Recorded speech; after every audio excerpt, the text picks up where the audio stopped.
အမျိုးသမီးဟာတေဆုံးပြီးနောက်ကောင်းကင်ဘုံကိုရောက်ရောက်ချင်းမှာပဲဝမ်းနဲ့ပူဆွေးဖို့တောင်အချိန်မရလိုက်ပဲမယုံကြည်နိုင်စရာအောစရာတစ်ခုနဲ့ကြုံတွေ့လိုက်ရပါတယ်အမျိုးသားနှစ်ယောက်ကသူမစီကိုပြန်တူပြေးလာပြီးဖက်လဲတကင်းကြိုဆိုကြတာပါတယောက်ကတော့သူမနဲ့65နှစ်ကြာလက်တွဲခဲ့တဲ့ခင်မွန်းဖြစ်သူလာရီဖြစ်ပြီးနောက်တစ်ယောက်ကတော့လွန်ခဲ့တဲ့69နှစ်ကစစ်ပွဲထဲမှာကြာဆုံးသွားခဲ့တဲ့သူမရဲ့အချစ်ဦးလုပ်ပဲဖြစ်ပါတယ်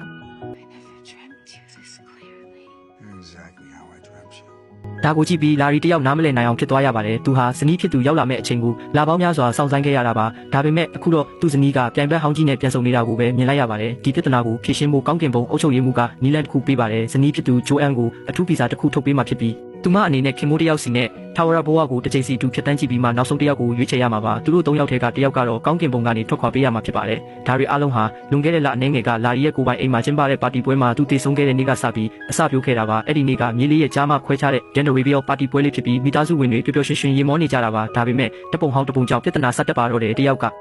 နောက်ပြောင်ပြီးလောက်ကပိုချောတဲ့ဖခင်ကောင်းတစ်ယောက်နဲ့ပိုတူတယ်လို့ပြောလိုက်တာကြောင့်လာရီရဲ့တိတ်ခါကိုထိခိုက်သွားစေပါတယ်အဲ့ဒီအချိန်မှာပဲမတော်တဆမှုတစ်ခုဖြစ်ပွားခဲ့ပါတယ်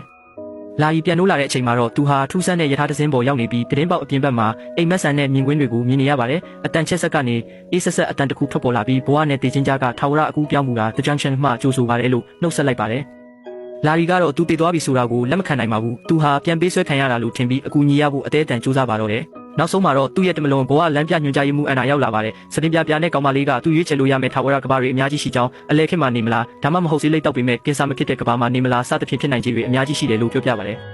ဒါပေမဲ့လာရီအလိုချင်ဆုံးကတော့သူ့ဇနီးဂျိုအန်စီကိုပြန်သွားဖို့ပဲဖြစ်ပါတယ်ဒါပေမဲ့အန်နာကဘဝနဲ့တည်ချင်းဟာလမ်းကွဲပြီးသားဖြစ်လို့နောက်ကျောင်းပြန်လှည့်လို့မရတော့ကြောင်းပြောပြပါတယ်သူလုံနိုင်တာဆိုလို့ထာဝရကဘာတစ်ခုကိုရွေးချယ်ဖို့ဒါမှမဟုတ်ဒီနေရာမှာပဲစောင့်နေဖို့ပါပဲဒါကြောင့်လာရီဟာဂျိုအန်ကိုစောင့်ဖို့အတွက်ဒီနေရာမှာပဲနေထိုင်ဖို့ဆုံးဖြတ်လိုက်ပါတော့တယ်